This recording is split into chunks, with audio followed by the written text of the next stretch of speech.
Hello, everyone, and welcome to Novara Live. I'm your host, Dalia Gebrial, and it's been a little while, but today I am joined by Helena, aka NoJusticeMTG. Helena, how you doing, girl? I'm doing very well, very well. Third time this week for me, but absolutely glad for the first time this week to be with you. The audience can't get enough of you, Helena, if the comments are anything to go by. Now, coming up tonight, the Labour schism over welfare cuts continues. TV chef Nadiya Hussain calls out the BBC for axing her show. And James O'Brien weighs in on next week's proposed doctor strike. Stay tuned for all of that and more. And if you'd like to support our work, you can sign up at novaramedia.com/support. And as ever, make sure to let us know your comments in the YouTube super chat, or you can tweet at us on the hashtag Novara Live. In the final 2 years of his life, Pope Francis took a particular interest in the condition of Catholics at the Holy Family Church in the north of the Gaza Strip. He called their parish priest every day, and it was a relationship that was widely reported on when Pope Francis died. He lifted their spirits at a time when Gazans feel abandoned by the world. Pope Francis was outspoken on the war. In a statement on Easter Sunday, he called for a ceasefire, for the release of hostages, and aid for the, quote, starving people of Gaza. He also said unarmed civilians are targets for bombs and gunfire. The last call the church leaders received from Pope Francis was on Saturday night. That was part of a Sky News report from April this year.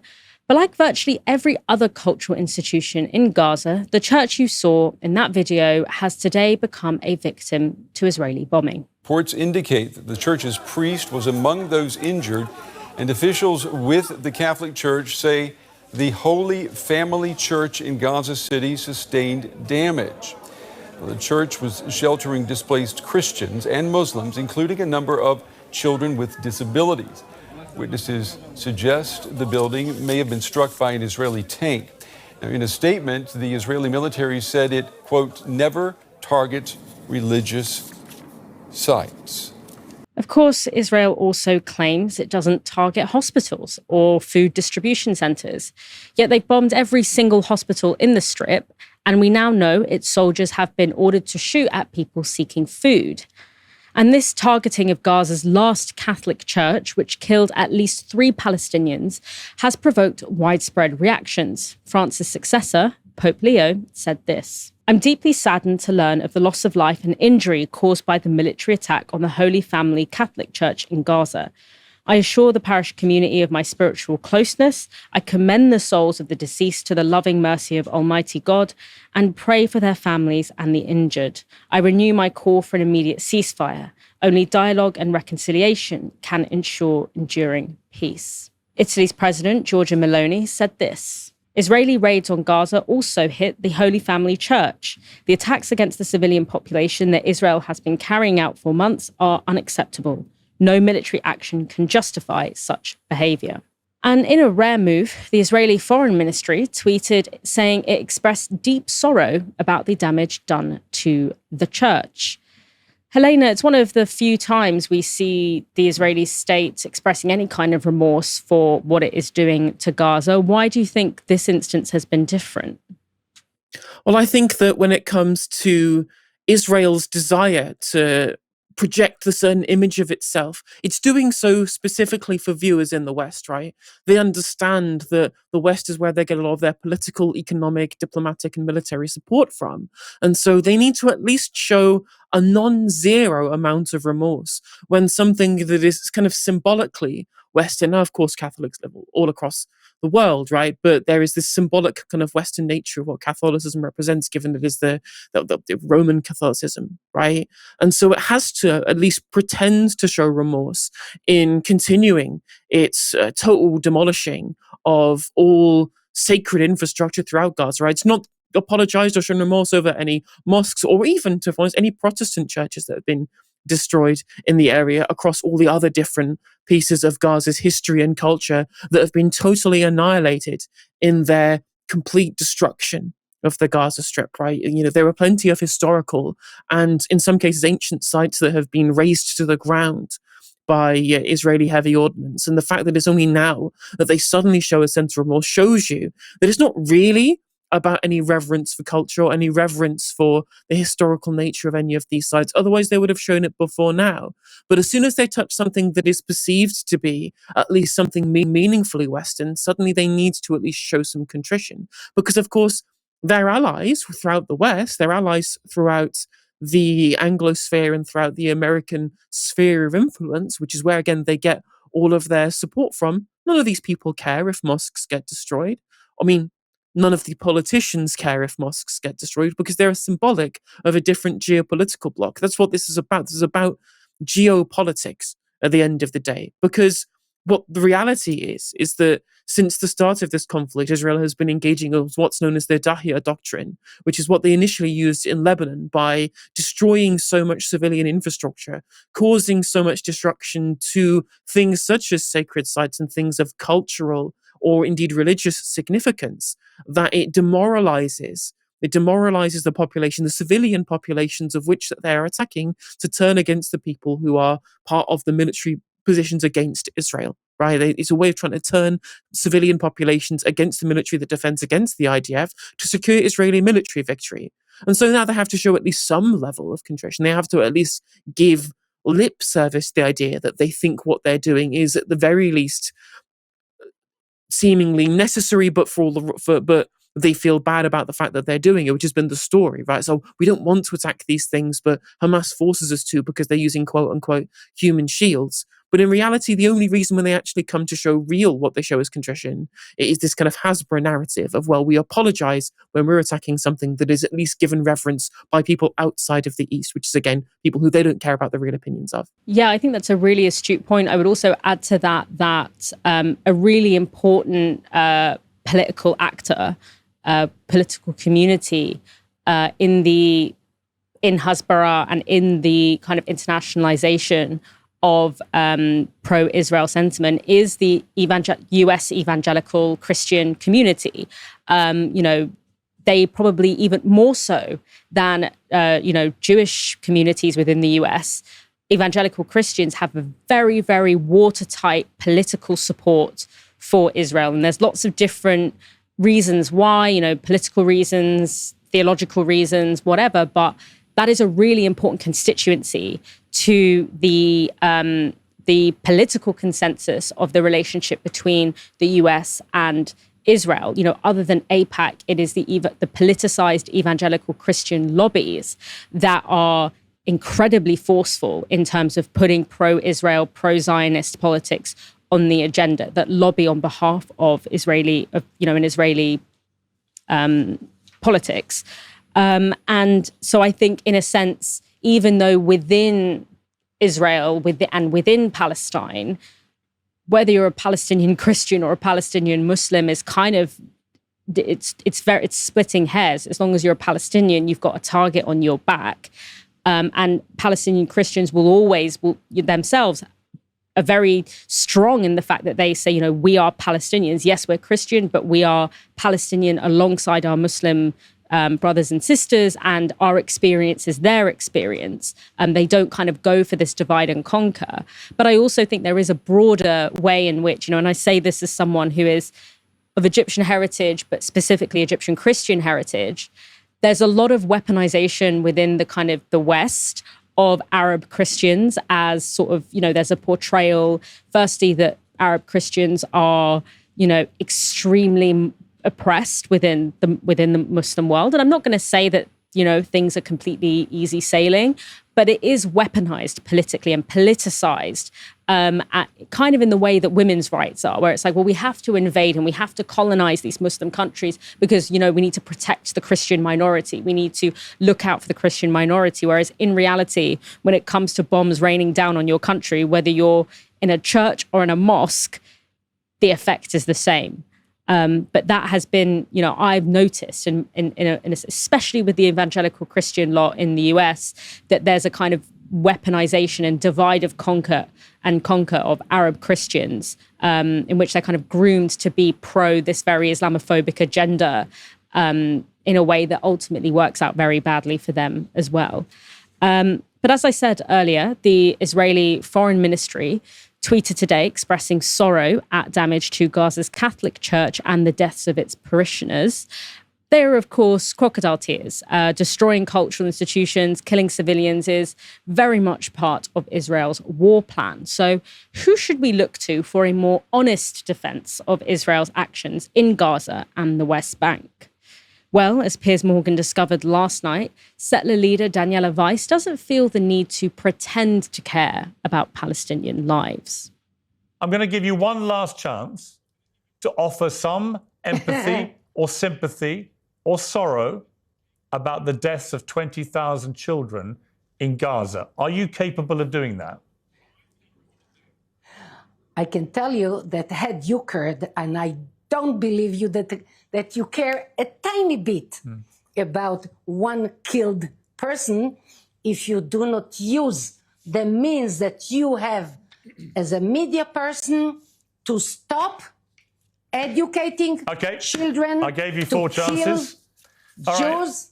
Right. Okay, you gave me 7. You gave me 7. And you know what? You couldn't give a damn, could you? That you are to blame more than me. You don't care. And all you want is all the Palestinians gone. You can barely even bring yourself to say their name. All you want is to take over the West Bank and Gaza. You don't care how many die in the process. You want them all gone. You don't care, do you? That's the bottom line. As you said, the audience will judge. Yeah, they will.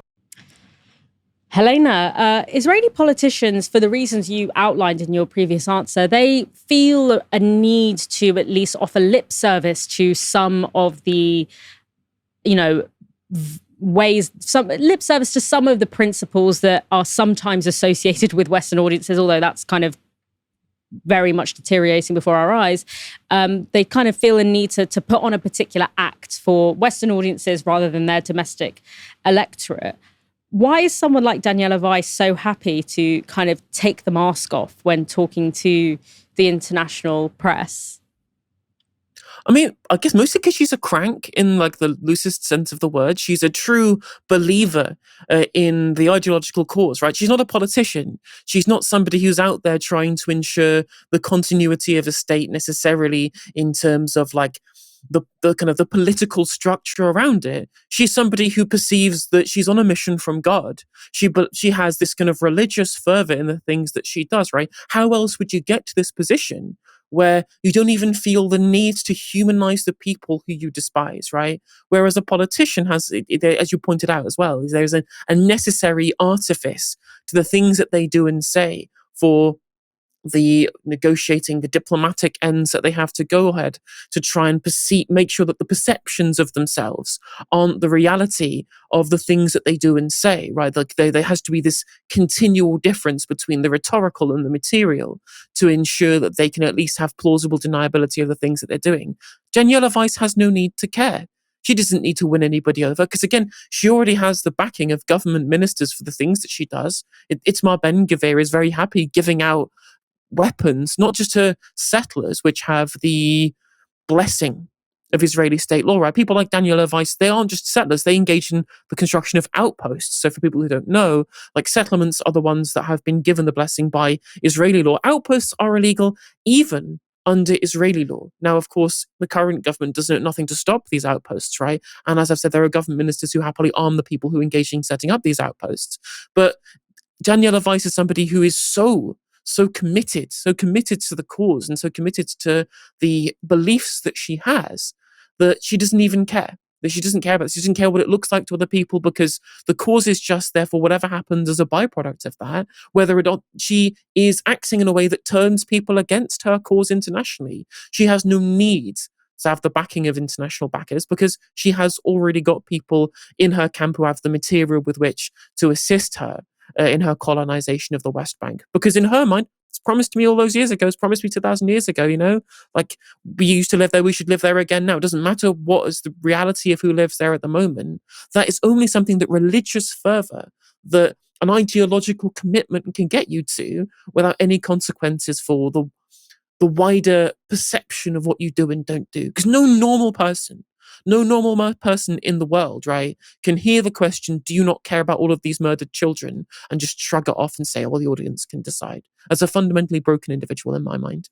Yeah, and I think also that relationship that you outlined between the state and these so-called extremist Israeli settlers is really important. You know, Piers Morgan brings on someone like Daniela Weiss to act really shocked and, you know, clutch his pearls about the way in which this woman is very open with her lack of care for Palestinian life. But in reality, every person that he has had on his show who is willing to stand by Israel and what they are doing right now to the Palestinians, deep down in their heart are operating on the same basis as Daniela Weiss's. She's just willing to articulate it. I mean, Daniela Weiss's politics, what we are seeing happening on the ground in Gaza is the material expression of the ideology and the mentality that Daniela Weiss is expressing.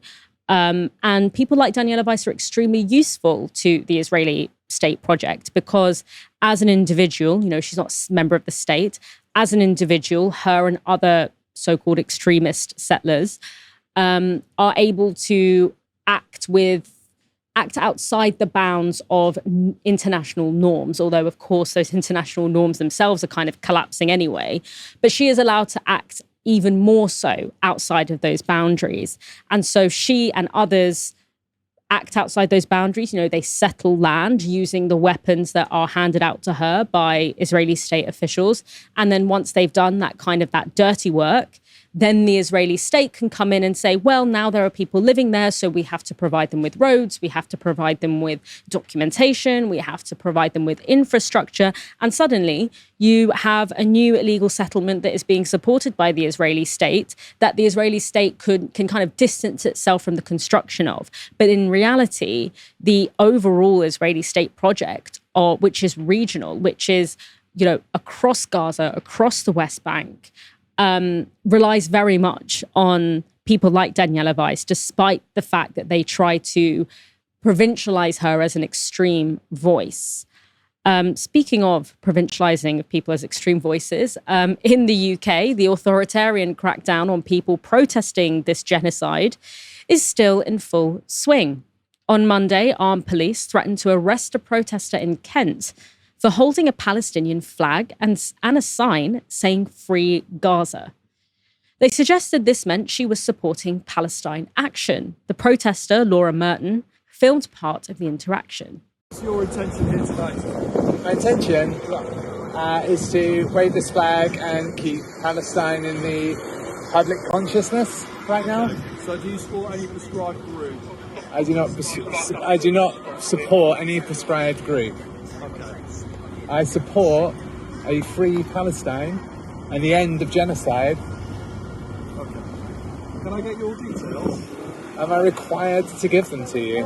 Well, you may be committing an offence at the moment, so I just need to make sure that you're all legit. What offence?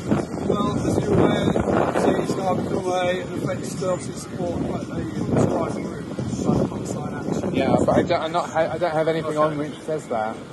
Appreciate that, but the way that you're behaving at the moment would lead me to believe that you may be.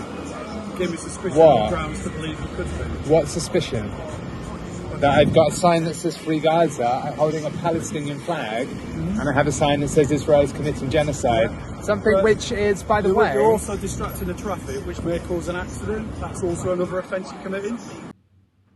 So the supposed offences there were opposing a genocide, which could in itself amount to support for Palestine Action, and not blocking traffic. He didn't accuse her of blocking traffic, but rather distracting traffic by holding up a sign, by which case any advert that is on a roadside or any sign that is on any, signs that say, directions could feasibly be, distracting traffic. But no, of course, it's because of what was on the sign. That was the problem. Helena, I mean, we kind of knew that this was coming, right? I mean, this was the whole point. This was literally the whole point of the prescription of Palestine Action. The entire reason why they've done this is so that they can give plausible deniability to want to shut out all Palestinian advocacy from the public realm. That is the whole point. This was not like there could be a situation right? Let's think of some kind of hypothetical scenario where there is a broader protest that is about Palestine action, and there are people there that have explicit support and some people who might have like implicit support for holding signs that say things about the Palestinian cause. Now, of course, it would be unreasonable to arrest those people in those cases, even so, right? Even under the laws that exist. But I would at least buy the argument from a member of law enforcement who says, well, this is a protest about Palestine action. You may not be saying something specific, but you're at this protest. Therefore, we might want to give you suspicions given the materials that are holding. This was an individual protest, right? This is someone on her own holding these signs which say nothing at all about Palestine action. But of course, we all know that Palestine Action's prescription was a proxy for the government in terms of the broader pro-Palestinian movement. Because again, these are authoritarians who know they've lost the argument.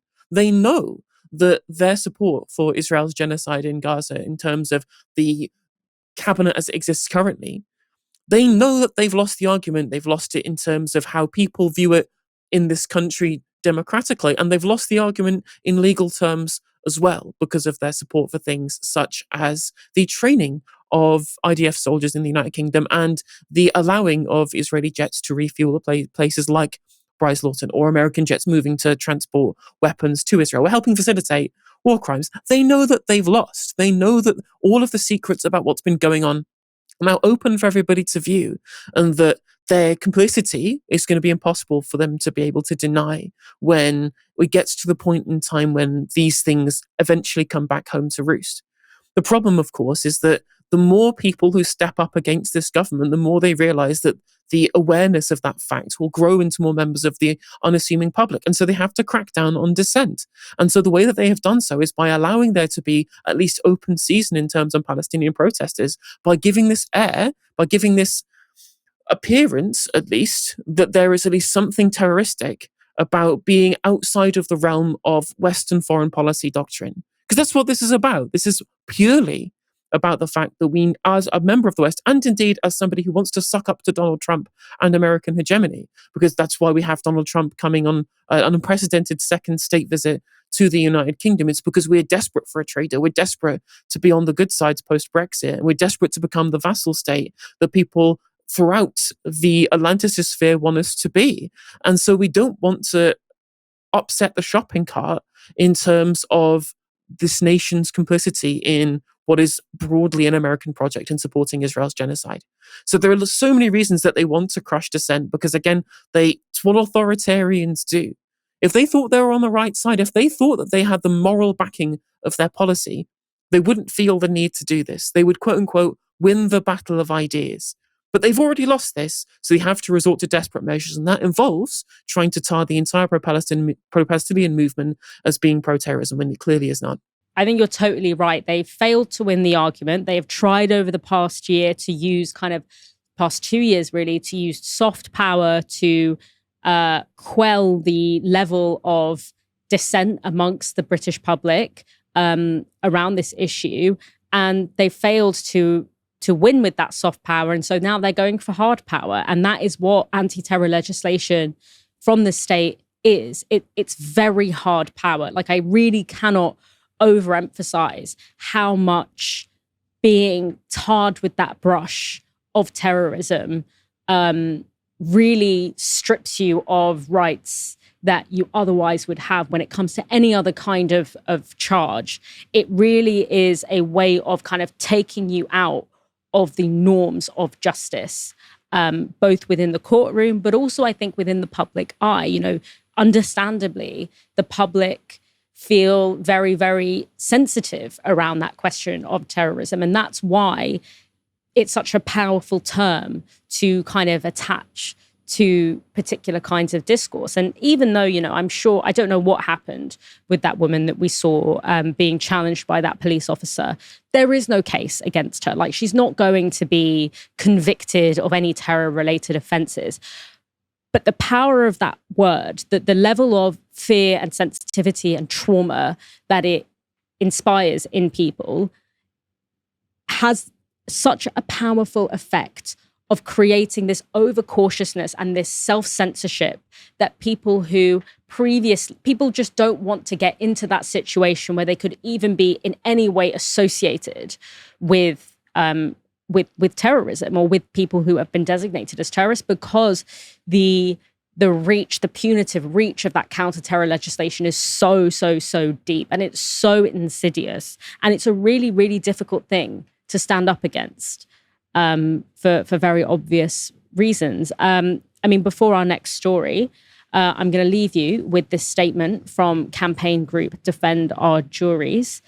They say these protests will see many more ordinary people across the country taking a stand who don't want to be handcuffed and detained in a police cell, but refuse to stand by while our country collapses into an Orwellian nightmare where opponents of genocide are criminalized and silenced and arrested for just holding a sign. Protest groups targeting property, not people, in order to disrupt the flow of arms to Israel's war machine while it commits horrific atrocities is obviously not terrorism. It aims to stop violence and terrorism being committed against the Palestinian people. How long until this unprecedented authoritarian prescription is used against racial justice, climate, disability rights groups, and trade unions unless we resist the ban now before it's too late? The war on Labour's so-called rebels continues. 7 Labour MPs have now either been suspended or sanctioned, largely for their vocal opposition to Starmer's welfare cuts. Among the suspended are Alloa and Grangemouth MP Brian Leishman, North East Hertfordshire MP Chris Hinchliffe, Poole MP Neil Duncan-Jordan, and York Central MP Rachel Maskell. All but one of the suspended MPs are new, having been in their post for just over 1 year. One, Rachel Maskell, has been an MP for a decade, and another, Neil Duncan-Jordan, was the first Labour MP to ever win the solidly Tory Poole constituency. It's therefore deeply ironic that given Starmer's tack to the right has been justified as necessary to win voters over from Reform and the Tories, he is going after one of the few MPs who was able to actually win a constituency that has always been comfortably Conservative. It's almost as if Starmer's three-dimensional chess electoral strategy that none of us could possibly understand was just a front for good old ideological disdain for the poor, the disabled, and party democracy. 3 other MPs who spoke against the bill, Rosina Allen-Khan, Bel Rubiero-Addy, and Mohammed Yassin, have also had their trade envoy roles revoked. All sanctioned and suspended MPs were one of the 47 who voted against the government's proposed cuts to welfare, forcing the government, to U-turn on the most unpopular parts of the proposal, including the cuts to winter fuel allowance. The sanctioned MPs overwhelmingly represent the position not just of Labour voters, but of the broader public, particularly when it comes to cuts to disability benefits and pensioner support. So this graph shows YouGov polling on Starmer's original proposal for disability benefit. You can see there that 40% of Britons opposed the original plan, with voters from every party other than the Conservatives being against the changes. That includes 40% of Reform UK voters who Starmer says he is trying to court. Even cuts-happy Wes Streeting admitted that the U-turn on the welfare bill has put Labour in a better position as it removes one of the biggest liabilities with voters. So why is it that instead of thanking these rebel MPs for saving Labour's reputation with the public, Starmer is punishing them? It all comes down to the fact that, as far as I can see it, Starmer is an incredibly insecure leader. Deep down, he knows he doesn't have a strong and convincing set of principles to guide him, and he doesn't have a political identity that resonates with the public. Despite securing that landslide victory, he in many ways won on a technicality, on the basis that the Tories were so deeply unpopular and had basically run out of road. And the pitch he made to the public was very thin on concrete details. He didn't oppose the Tories strongly on policy or politics. Instead, he just presented himself as a more competent and professional alternative to Conservative chaos.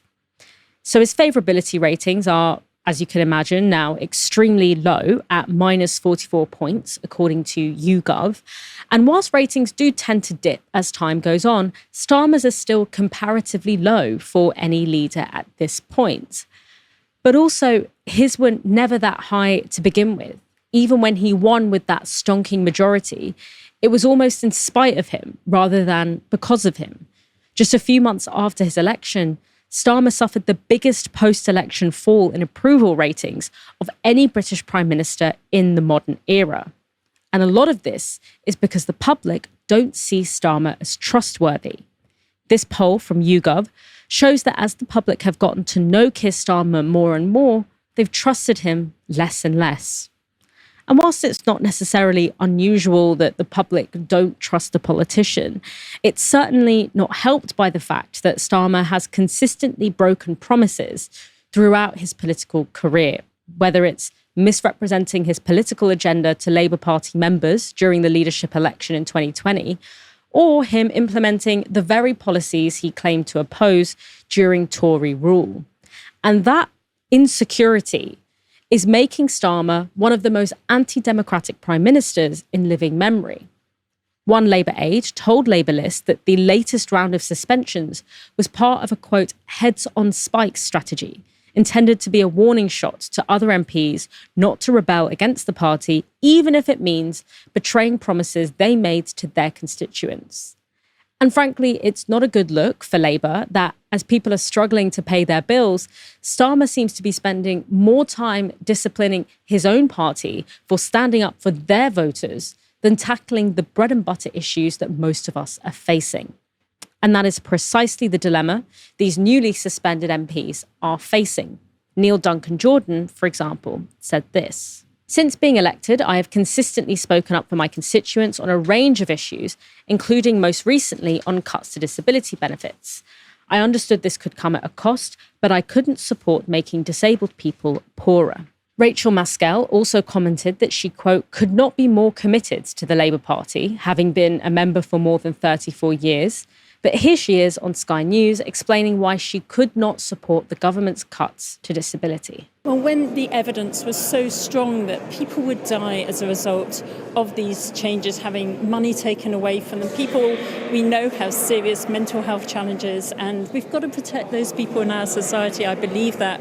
So I could not have on my conscience something where we know that people would take their own lives if they had insufficiency. And I spoke to my constituents because, like I reach into Downing Street and ministers here, I reach out into my constituents. And I met many disabled people who basically said their dignity was being taken from them, their very ability to provide was being taken. Even one person I spoke in the debate so passionately about, a constituent whose little girl was next to him, and he said, I just won't be here.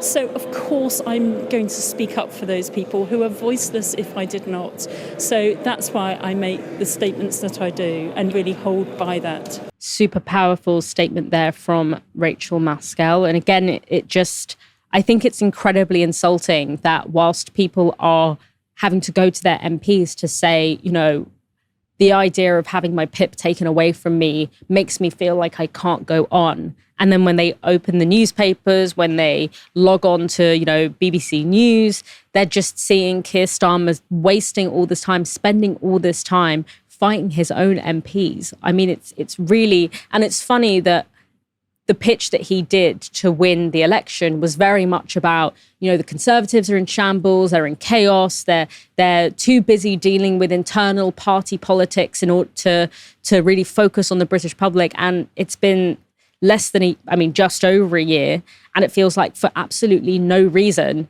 Keir Starmer is doing exactly the same. Even that one thing that he, you know, really set the identity of his political career on, he can't even deliver that. Within the Labour Party, there has been a somewhat divided reaction to this latest round of suspensions. Labour National Executive Committee member Abdi Douale posted this on X. If you were elected as a Labour candidate, it shouldn't be shocking that voting with the Labour whip is a bare minimum requirement. Another MP told Labour List this: a few too many MPs seem to think their job is being an activist rather than actually governing. I thought that MPs should think that their job is delivering on at least some of the promises that they were elected on. But apparently that's just naive of me. I was joined earlier by one of these suspended MPs. Brian Leishman was elected as the Labour MP for Alloa and Grangemouth in 2024. and now sits as an independent MP following his suspension after he opposed the disability cuts. I began by asking Brian to outline what led to his suspension.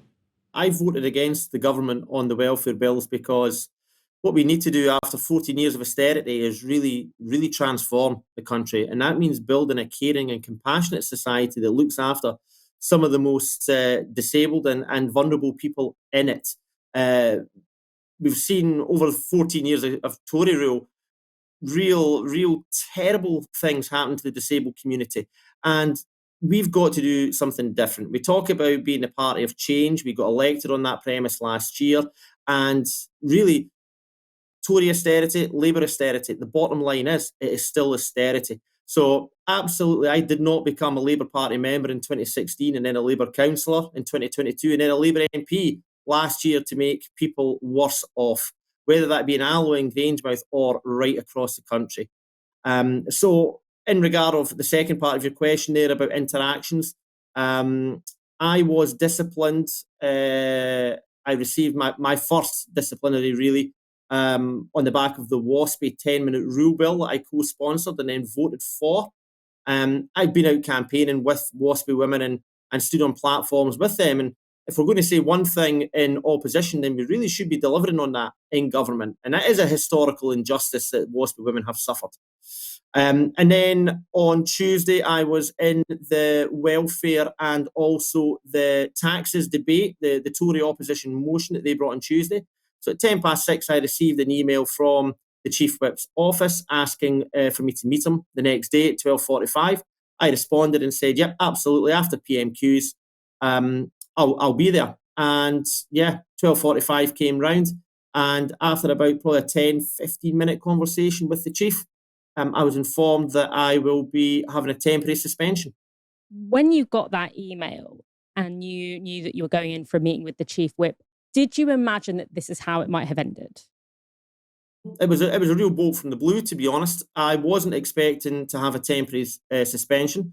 It was said that I will be having an investigation done, carried out by the Chief, in respect of some of the comments that I've made in Parliament and also in the media, where I have been critical of the government, and also, some of the stances that I've taken. And apparently, I've broken the whip a dozen times, and that's not what the government want. I mean, you kind of mentioned also in your first answer there that the Labour Party were elected on the premise of change, and certainly a lot of the opposition, when Labour was in opposition, a lot of the basis of that opposition was against Tory austerity.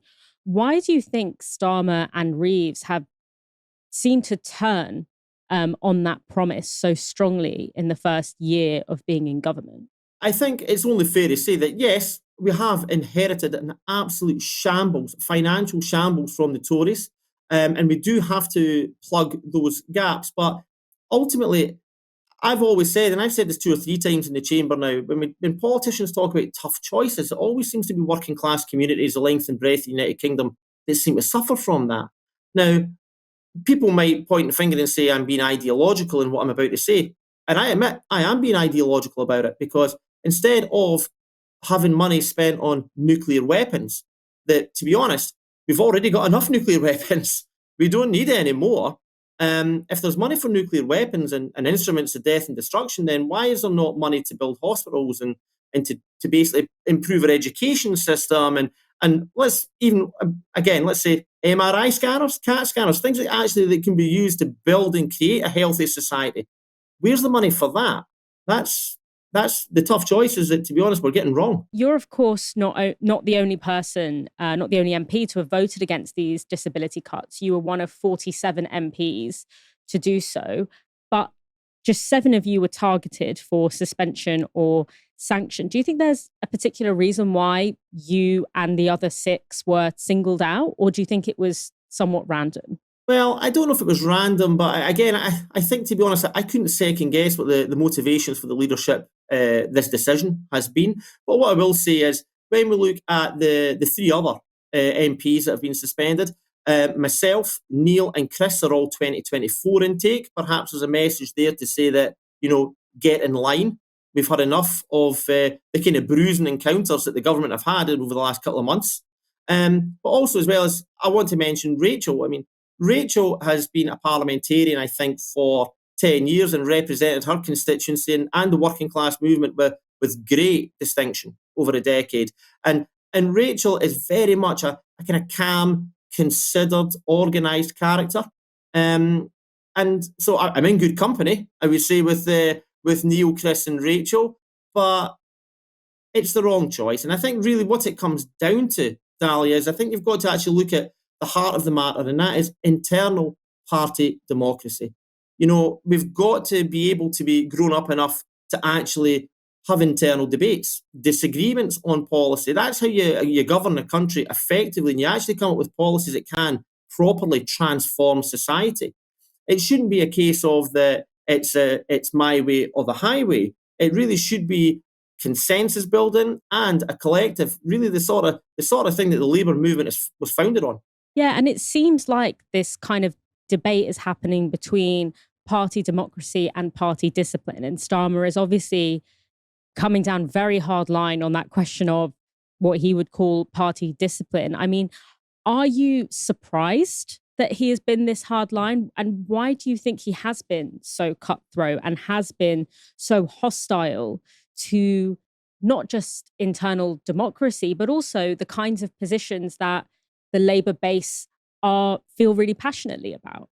I'm glad that you said that about the Labour base, because I've got two fantastic CLPs in Clackmannanshire and Dunblane and Falkirk East, and both I spoke to them both as the news, as I came out the Whip's office, they were the first people I spoke with, them and my staff, who have also been absolutely fantastic and so supportive. The grassroots Labour membership, the rank and file membership, are still fiercely anti-austerity. They appreciate the need to do something different, and that means equalising society. And we can only do that with redistribution of power and wealth for the benefit of the many. That is what our movement was founded on. And I'm not going to call them old-fashioned Labour values, but they're real and true Labour values, and they should never go out of fashion. Now, I think that the leadership, as I said earlier on, I think over the last couple of months, especially on welfare, they've felt bruised by what's happened. But what I will say is about myself and the other three colleagues that have been suspended is that initially the welfare bill, I think, was going to cut in the region of £7 billion. Now, in the end, it cut about £2 billion. Now, that is still £2 billion too much. I stand by what I said all along, that the bill should have been withdrawn. But what I will say is, those £5 billion worth there, that basically, that saved lives. Now, that goes to show that there is a cohort within the Parliamentary Labour Party that appreciate the fact that, you know, we need to rally around topics and issues for the benefit of people. So I think it actually shows that the Parliamentary Labour Party, the backbench faction, if you like, that was operating effectively. And I would also say as well is that if they've went from 7 billion to 2 billion, then I would say that Rachel Maskell, Neil, Chris, myself, and all the other ones that rebelled, I think it shows that we've been vindicated, really. And that the policy was wrong in its first instance. Yeah, and I mean, I don't want to sort of keep trying to ask you to enter into the mind of Keir Starmer and tell us what's going on there. But I guess you've had more contact with it than I have, at least. So I'm going to ask you anyway. What I find quite difficult to understand is that it's clear that the rise of reform is a threat to some of the Labour Party base. And what I find deeply confusing is the fact that when it comes to certain issues, such as cuts to disability benefits, this is actually one of the arenas where the Labour base and the reform base are quite together on. I mean, I think it's something like 40% of reform voters are against the cuts to disability. Some are unsure, and a minority of them are for these cuts to disability. So why is it that the Labour Party is not using these points of commonality between the Labour base and a possible reform base in order to pull voters away from what I would say are, you know, the very toxic grasp of a potential reform party?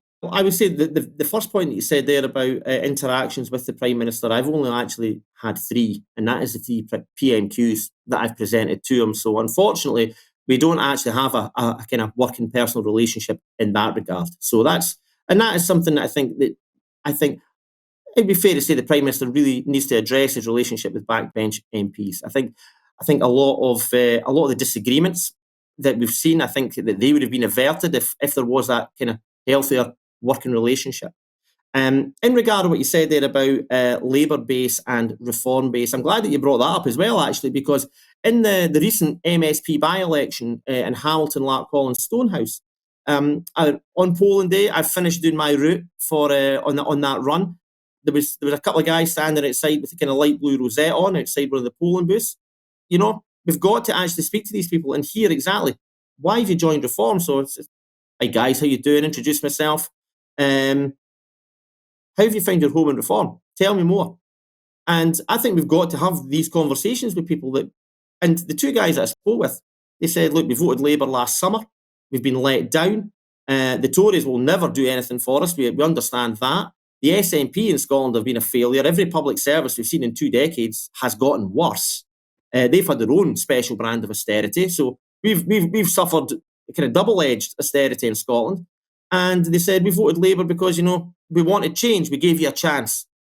And in the first year, you haven't given us the positive change that we're looking for." So the disenfranchisement, the disillusionment of people, and we can see that disenfranchisement and disillusionment as well when we look at the turnout percentages. We had a local council by-election in the next door constituency to mine in Bannockburn in Stirling district, and I think it was 17% turnout. Now, I realise that is a by-election. They're historically going to be lower. But that shows that not just apathy that people feel, but anger. They're so angry at being let down. They need change. And it was all over our manifesto, but change is not £2 billion worth of cuts to the welfare budget. We have done some good things. And for example, it's only right to focus on these as well, because I'm proud of the Employment Rights Bill. I'm proud of the restoration of the mine workers' pension scheme. And the national minimum wage is good. It wasn't enough. And it wasn't enough when we consider that when we look at energy costs alone, I think last October, we saw energy bills go up 10%. And then we saw them go up 1.8%, I think, in January, and then over 6% again in April. Now, that wipes out any benefit of the national minimum wage increase. And that's just for your energy bills, let alone the price of your shopping and your groceries. So we've got to really improve people's living standards. And I know that that's a bit of a buzzword term at the moment, but it's true. That's how every government gets judged on. We've got to make people better off. That means getting away from a decade and a half of wage stagnation and wage suppression that we've seen in austerity. We've got to invest in public services. We've got to address corporate greed. And until we address corporate greed, awful corporate greed, then we're tinkering around the edges of society. And one of the things that I've been talking about in my first year in campaigning hard on has been the introduction of an annual wealth tax. And I've certainly, when I've managed, it must be a compelling argument if I've convinced Neil Kinnock to get behind it. But that goes to show that, people across the party appreciate that we need to actually redistribute power and wealth. And I talk about that a lot. But I feel that when I'm in Parliament, there's a couple of things that just don't, it surprises me, that don't get much of an air, and that is redistribution of power and wealth. And the fact that all our politics and all our societal inequality is based on class. Hardly anyone in Parliament talks about classist issues. And when we see we're the 6th richest economy in the world, but we've got 3 million plus and rising people dependent on 3-day emergency food parcels, there's something far wrong at the heart of our economy. And when we look at that, that's failure of the political class for the working class.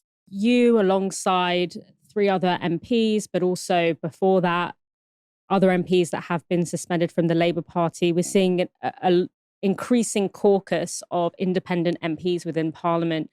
Do you anticipate being able to return to the Labour Party eventually, or do you see yourself probably being in kind of cohort with this increasingly expanding independent MP group? I still hold on to the belief that the Labour Party is the most likely vehicle for social improvement, economic, cultural and political. I think the infrastructure of the party, and what I will say is there's so many good people, not just at the grassroots, the membership and CLPs up and down the country, but there's a cohort of MPs in the Parliamentary Labour Party that are fantastic people. They're trade unionists, they're socialists, they're democratic socialists, you might label them in any other way, but they're good people that want to see that redistribution of power and wealth and opportunity across society. The base is still there within the Labour Party, and for me, it is still the most likely vehicle to achieve the change in society that we need. That was former Labour MP Brian Leishman speaking to me earlier today. And we have some breaking news for you. Diane Abbott has also been suspended from the Labour Party for a second time. It comes after she said in a BBC Radio 4 interview that, quote, "I just think that it's silly to try and claim that racism, which is about skin colour, is the same as other types of racism." For those of you who might remember, she was referencing a 2023 letter where she discussed the differences in racism faced by Jewish people, travellers and Black people that had led to her previous suspension, a suspension that was revoked after many protests, including most dominantly from her own constituents in Hackney. Now, I'm sure we'll be talking about that more in tomorrow's show, so make sure you tune in for that. Now, before we go on to our next story, one way you can support Novara Media is through buying merchandise from our shop. All the profits of books, t-shirts or bags go directly to funding Novara Media's journalism. Go to shop.novaramedia.com to see what we've got. And our very handsome merch manager, Tom, makes sure all the products on the shop are as ethical as they can be. Even with no ethical consumption under capitalism, you still need to wear t-shirts. And these ones have all their profits directed to Novara Media. 30 to 70% of anything you buy goes directly to sustaining and developing Novara Media. The rest covers the cost of making it. So with eco-friendly inks, organic cotton, plastic-free embroidery, all at a fair price from XS to 5XL. There are also books, including those written by Novara staff like Ash and Aaron, as well as by our illustrious downstream guests. And whatever you buy, it's posted to you in recyclable packaging. So do visit shop.novaramedia.com.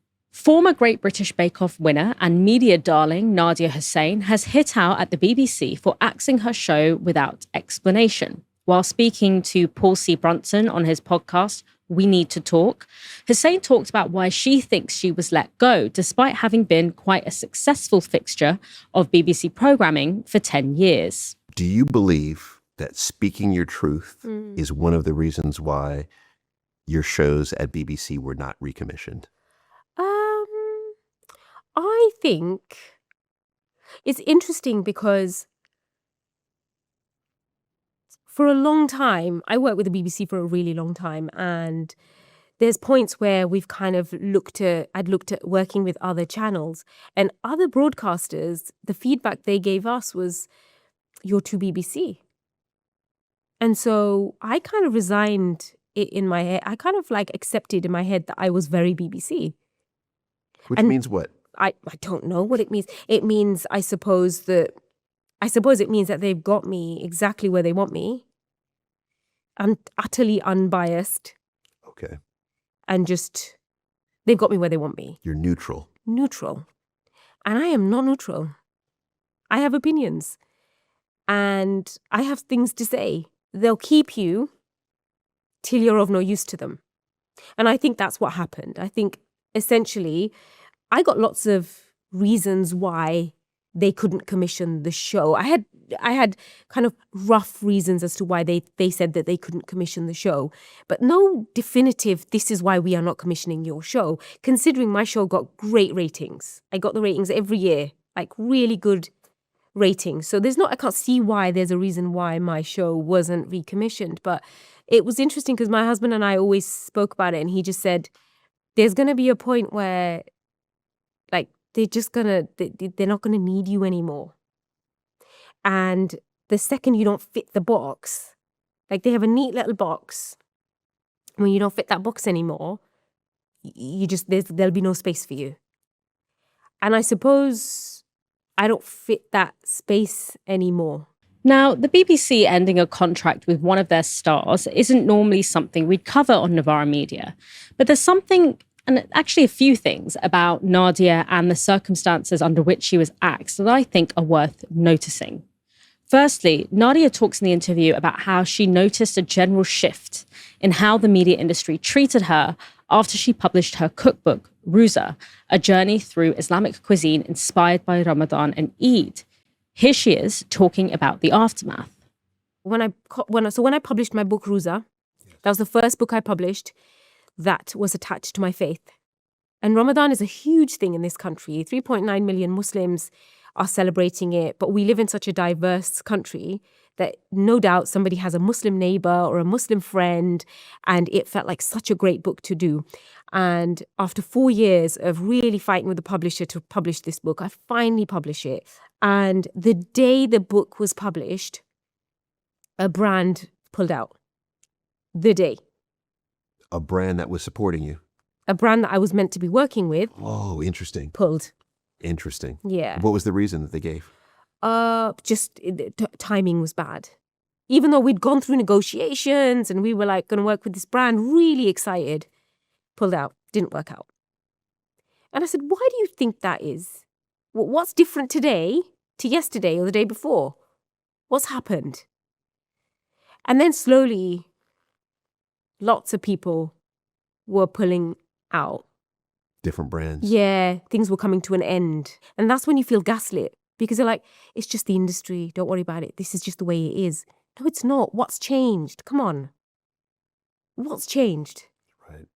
And that for me, just speaking out about that was a big deal. But I think my biggest changes have happened over the last, I'm going to say, 10 months. Yes. The biggest changes. That's how it feels, at least from social. So a couple of things strike me there.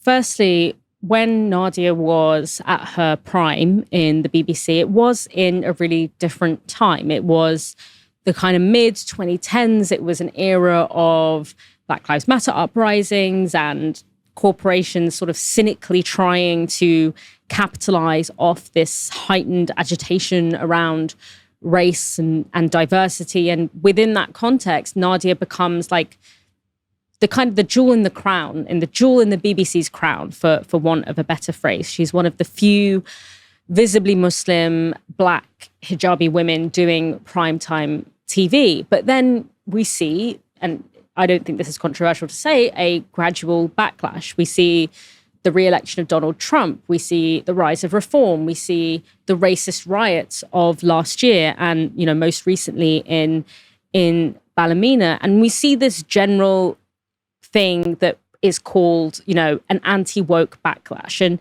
look, like, there's a lot of things to be said about kind of liberal identity politics, the limitations of it, the inherent conservatism of it. But a lot of the time when the word woke is used in kind of mainstream media, it's used to refer not to a set of politics that you might have a problem with, but just to kind of like the presence of people who we aren't used to seeing in the public eye being in the public eye. You know, I find that whenever I just sort of mention trans people on my social media, people be like, you're being woke. And it's like, what, just because I'm acknowledging that like trans people exist? That's not a set of politics. That's like the existence of a particular group of people. But when we see that, as we're seeing this kind of shift, suddenly we see Nadiya going from being an asset to a liability. And she's kind of offboarded as swiftly as she was onboarded. And to me, that speaks to the way in which representation is not the same as power. And it also speaks to the fact that we're in a really troubling time where any discussions of Islam or Muslims seemingly has to happen on very particular and largely negative terms. But I also think that there's some subtext here, and I might be reading a little bit too much into this, but Nadiya talks about experiencing a shift in how she was treated by the BBC and others in the media industry over the past 10 months. And over the past 10 months, Nadiya hasn't just been writing a cookbook that ended up being controversial for God knows why, But she's also been one of the few high-profile media figures to speak out on Palestine. In May 2025, she was one of 1,000 UK food writers to sign an open letter demanding the UK suspend arms sales to Israel and pressure it into ending the blockade on Gaza. She's also posted extensively about the genocide in Gaza and used her platform to raise money for medical aid for Palestinians. Here she is discussing the tension that this has raised in her career in an Instagram video posted to her followers. Hi guys, I hope you're really well. I just thought I'd get on here and say hello because it's been a really long time. To be fair, I'm really struggling to post stuff on here, especially food related, because obviously I work in food. It's really hard to post stuff on here because of what's happening in Gaza. And with Eid being tomorrow, it's really difficult to talk about food in a positive way, even though it is a positive thing and it brings so many of us joy. It is a really difficult thing to talk about because food is being used as a weapon in Gaza, and that it's making it, like, for me, I find it really difficult to post about food in a positive way. But I am trying to post things that I'm getting up to, especially with it being Eid tomorrow and the kids are really excited. So I'm posting bits and bobs. Yeah, so with that, there've been loads of changes to my career, my trajectory, especially because I'm way more mindful of who I work with, brands I work with, especially if they are brands that support the genocide. You know, I because of that, I've kind of actively made sure that I'm working with brands that align with me. And so yeah, it's been interesting because there's been lots of changes in my career that I'm actually really excited about. I'm really excited about kind of taking back a little bit of ownership of what I do and how I do it and who I work with. And that's given me a freedom that I haven't had in the last 10 years. And one thing that has been over the last, I would say 2 to 2.5, maybe 3 years, I've been really kind of conscious of who I work with and brands I work with and people who align with me, and just trying my best to be my truest, most honest self has meant that I've had to think about where I'm working and who I'm working with. And so that's obviously come, because of that, lots of changes have come. It's obviously impossible to know exactly what conversations happened at the BBC, and Nadiya herself says that she wasn't given any definitive answers. But Nadiya's sacking comes at the same time that the BBC have been cracking down really heavily on pro-Palestinian voices. They, of course, suspended Gary Lineker, one of their most high-profile presenters, on the basis that his social media activity violated the BBC's commitment to neutrality. And a lot of that social media activity was about Palestine, as well as the then Tory government's migration policy. The BBC is also building a track record in censoring its own journalism about Palestine. Most recently, this includes the shelving of the Gaza Doctors Under Attack documentary and the pulling of Gaza: How to Survive a War Zone from iPlayer. And to me, it's kind of hard to not connect the dots with the sudden breakup between Nadiya and the BBC, even if she herself has not publicly speculated that this is what led to her firing. And I just think it's interesting how when you enter these kind of heritage institutions, often it has to happen under the silent assumption that you will be an incredibly conservative. It's kind of why the Conservative Party have almost done a much better job in terms of, the diversity of their front bench, because the only way that you can be in a position of power politically is if you are committing, and you are a person of color or you're a woman, is if you are almost the most conservative that you can possibly be. That's a safe option. Whereas if you have a more radical politics, or even just a more like left of center politics, that kind of reads more threateningly if you come from, a racialized background, if you're a woman, etc. It's more of a threat. It's the politics that makes you a threat rather than just simply the identity. Resident doctors in the UK, formerly called junior doctors, are set to go on a 5-day strike next week. They're calling for a 29% pay rise on top of last year's 22% deal, a demand that Health Secretary Wes Streeting has deemed unconscionable. And predictably, right-wing media has been quick to condemn striking doctors, with the Telegraph claiming they will, quote, bring the NHS to its knees. The latest to join that chorus is James O'Brien. Here he is on LBC.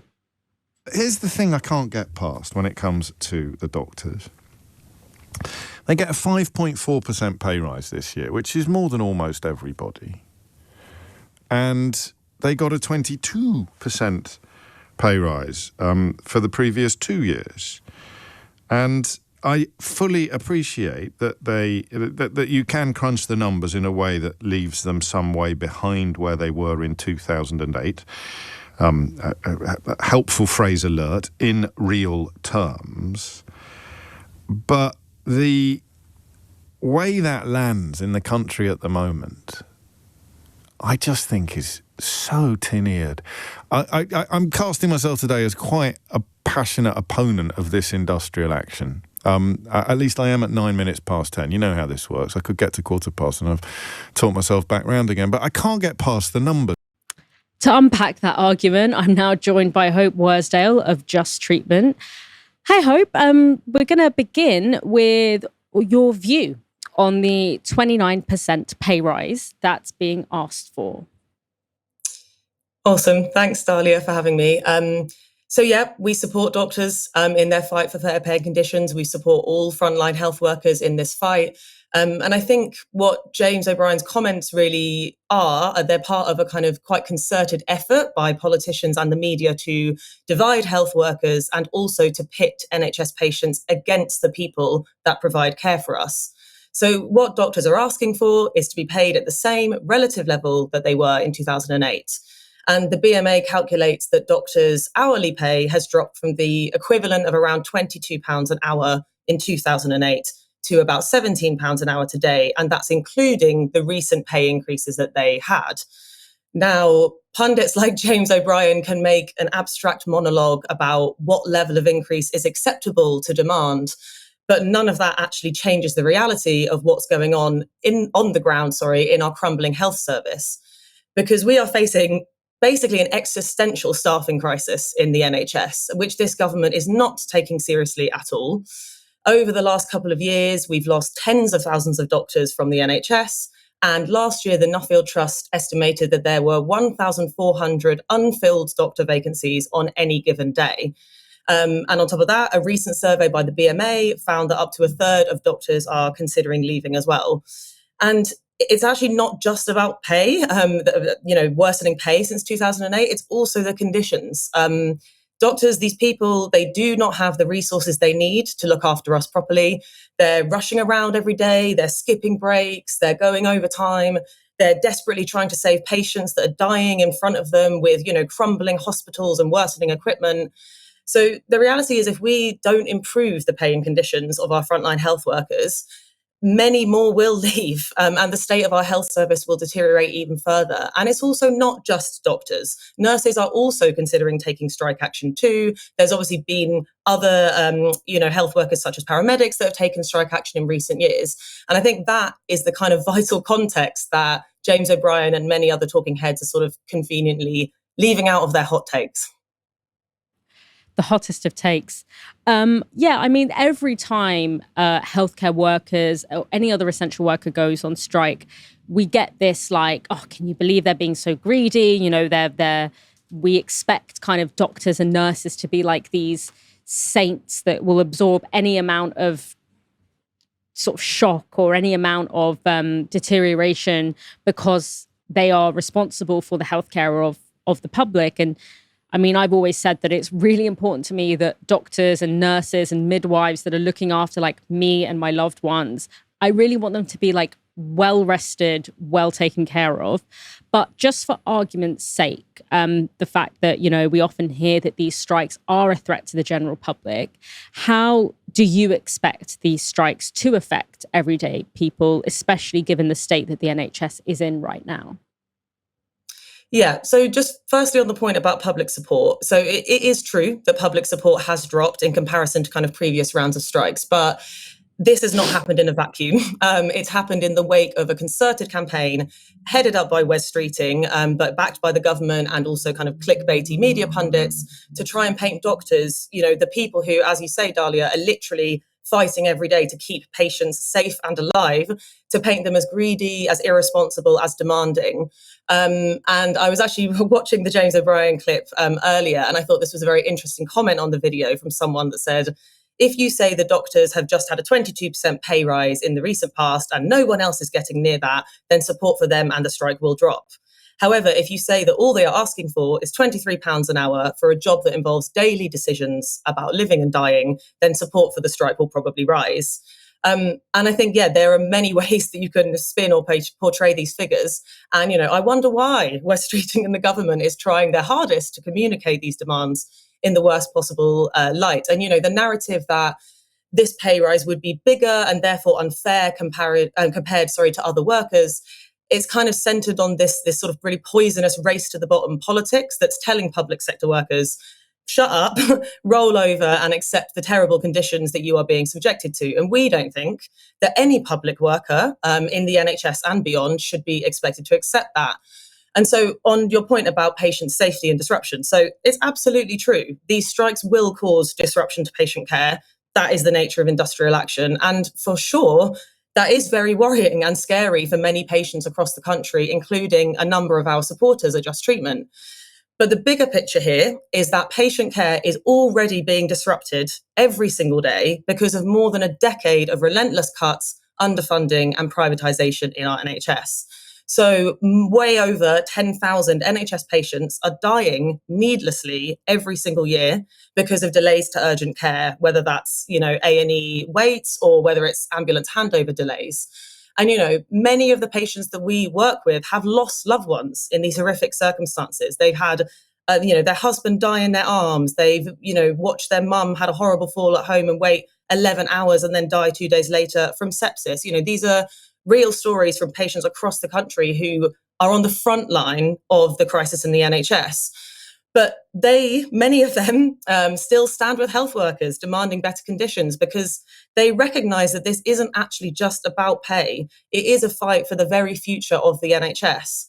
And if we don't value health workers and give them the support and the resources they need to do their jobs, it's not just health workers that will lose out, it's all of us. It's every single one of us that either relies on the NHS every day or potentially could rely on the NHS at any moment. So, you hear a lot about from James O'Brien or from the government saying we can't afford to do this, but actually we would argue we can't afford to not do this because the potential implications of that are extremely grave and serious for us as patients.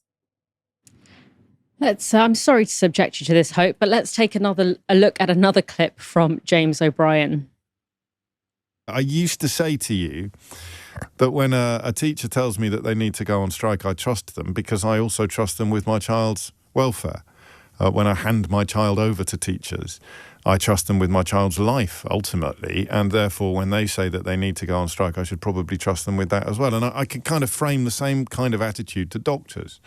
But that's not actually quite as clever as I used to think it was either, is it? Because you could be the best teacher in the world, but a bit of an idiot when it comes to industrial action.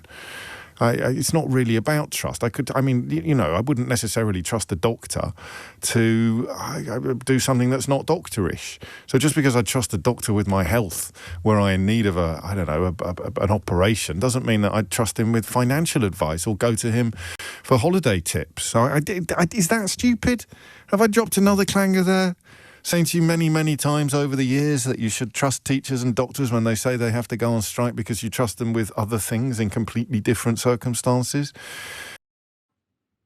What are you talking about? I mean, I would say that doctors are actually quite qualified to know when the conditions that they're working in are not sustainable anymore. I mean, Hope, are doctors not qualified to take industrial action? Well, yeah, I mean, this is just totally bizarre because, frankly, whether James O'Brien trusts doctors to strike is actually irrelevant. I don't even think I know what that means. Doctors are workers, they have a right to strike, and they democratically voted to strike. And they are exercising that right because the government is catastrophically failing to address staffing shortages and the wider crisis in our NHS. And, this isn't something that health workers do all the time. Actually, it's happening in pretty extraordinary circumstances in relation to the state of our health service. And yeah, we completely agree, Dalia, that in terms of understanding the state of our NHS and the reality of what it's like to try and provide care and save lives right now, these are the people that know it best alongside their, frontline health worker colleagues. And it's just a very desperate attempt right now by the media, but also by politicians to just kind of blame striking workers and blame health workers for everything, blame them for the crisis in the NHS. Wes Streeting was in the media the other day saying that the resident doctor strikes would be a gift to Nigel Farage and Reform and would serve to, kind of like bolster them in the polls. And it's like, mate, you're the health secretary. You are literally the health secretary. It is your job to, kind of oversee the protection of the NHS, to tackle the crisis in the NHS. That's what you got elected to do.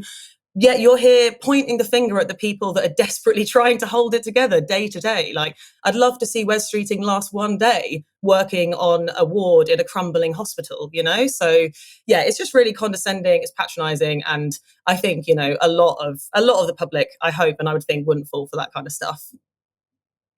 Speaking of Wes Streeting, I'm going to ask you to kind of quickly comment on this. He suggested that he might look into writing off part of doctors' student debts to avert the strikes. Do you think that that is a fair substitute for pay increases?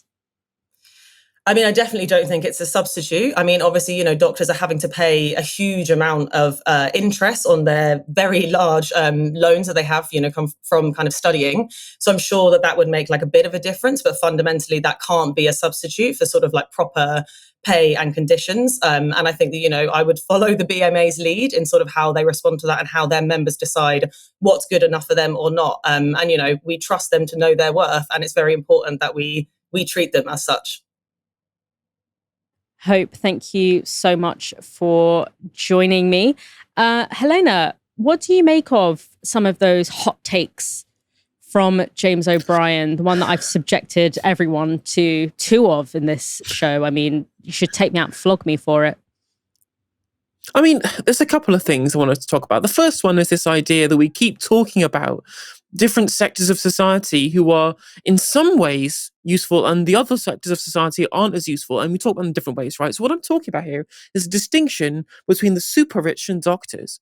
When you suggest, oh, well, we should tax millionaires and billionaires more, we should tax the super rich more, the immediate reaction from our media establishment is to say, oh, but if you tax them, we'll leave. If you don't let them have all of the wealth in the world, all of subsumed within themselves, they'll leave and then we won't get access to all of the amazing things they bring to society, such as leeching off of the rest of us, right? Like, when it comes to doctors, when they legitimately ask for pay restoration, when of course the reality is that international markets decide what is and isn't the going rate for doctors. And if they don't get adequate remuneration or indeed the conditions necessary for them to want to stick around in the NHS, Australia is beckoning.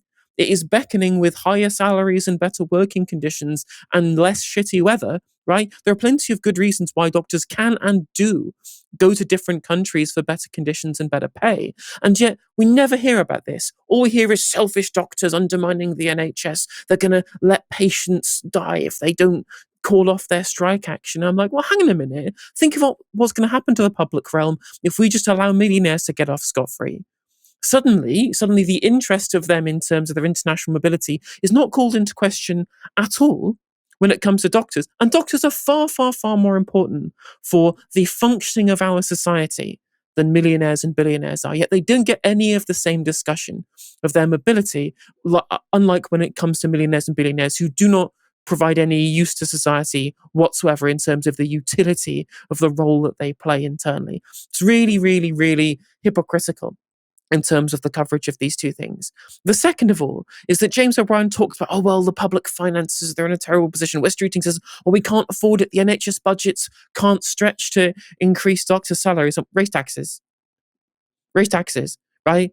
Perfectly reasonable to raise taxes. But of course, Labour can't do that because they spent their entire time pandering to middle class people and saying, no, it's fine. We won't raise your taxes. We're just going to raise a very, very small amount. Oh, there's a £20 billion black hole. We're going to have to raise some taxes, but not any more than that. They could make a positive case for extra expenditure. And the reality is that especially in an inflationary environment where we can't justify, increasing the money supply if you wanted to do more spending without raising taxes. In the inflationary environment, if you want to spend more, you're going to have to raise at least some taxes to be able to do that. But then again, who would be the person who would get hit most by an increasing on taxes?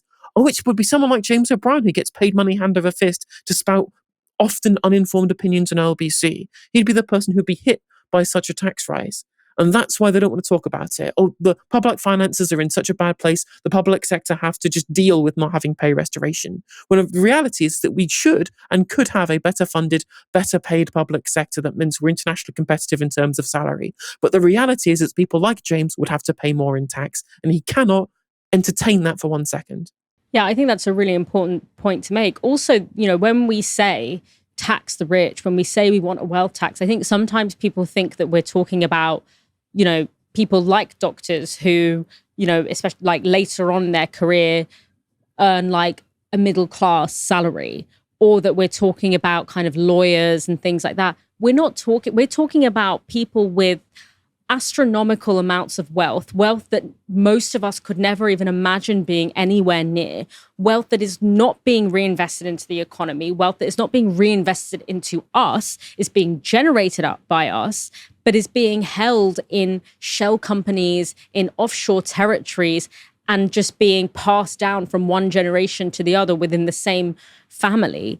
And so we are punishing exactly the wrong people for our economic crisis, for the black hole in public finances. We're punishing public sector workers rather than people who have been making a killing over our crappy, wholly kind of not fit for purpose tax system, and for the lack of backbone that our political class have when it comes to people who are hoarding astronomical amounts of wealth that they could never feasibly spend within their lifetime, their children's lifetime, their grandchildren's lifetime. And it's so disgusting to see someone like James O'Brien, who I don't know how much he earns, but I know he earns more than the 30 to 40 grand a year that junior doctors earn. And we can live without James O'Brien. We can't live without junior doctors. So explain to me, like I'm 5, why we would design an economy that rewards the James O'Briens of the world probably 3-4 times the amount that we're